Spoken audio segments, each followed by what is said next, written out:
अस्सलाम वालेकुम याली मदद मां तव्हांजो पंहिंजो फ़कीर तारिक हुसैन शानी ऐं मुंहिंजी तरफ़ां सभिनी दोस्तनि खे ईद जूं मुबारकूं हुजनि। ऐं हिन गीत जो शाइर अब्दुल नबी शानी काछे खां फ़कीर पे फरमाए त असां परदेसन जूं भला कहिड़ियूं ईदूं वतन खां परे बस वतन ॾे दीदूं। हाँ वतन खां परे बस वतन ॾे दीदूं। असां परदेसन जूं भला कहिड़ियूं ईदूं वतन खां परे बस वतन ॾे दीदूं। हुजे हैफ़ तंहिंखे वतन जीअं विसारियो हा हुजे हैफ़ तंहिंखे वतन जीअं विसारियो। इहो बैत भिटाईअ जो अॼु मूं बसारियो। मुलाक़ातूं पंहिंजूं अलाए कॾहिं थींदियूं वतन खां परे बस वतन ॾे दीदूं। वतन खां परे बस वतन ॾे दीदूं।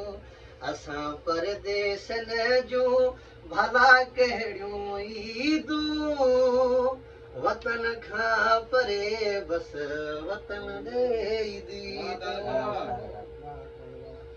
नाहिन यार वेझा उहे हिक जेॾा है नाहिन यार वेझा उहे हिक जेॾा पायां ईद भाकुर जेके मूं सां खेॾिया। अखियूं तन खे सारे भला कीअं न रुअंदियूं अखियूं तन खे सारे भला कीअं न रुअंदियूं वतन खां परे बस वतन ॾे दीदूं। वतन खां परे बस वतन ॾे दीदूं। ख़ुशियूं खोड़ सारा मिलन हाज प्यारा है ख़ुशियूं खोड़ सारा मिलन हाज प्यारा। अब्दुल नबी शहानी वठूं हा उधारा।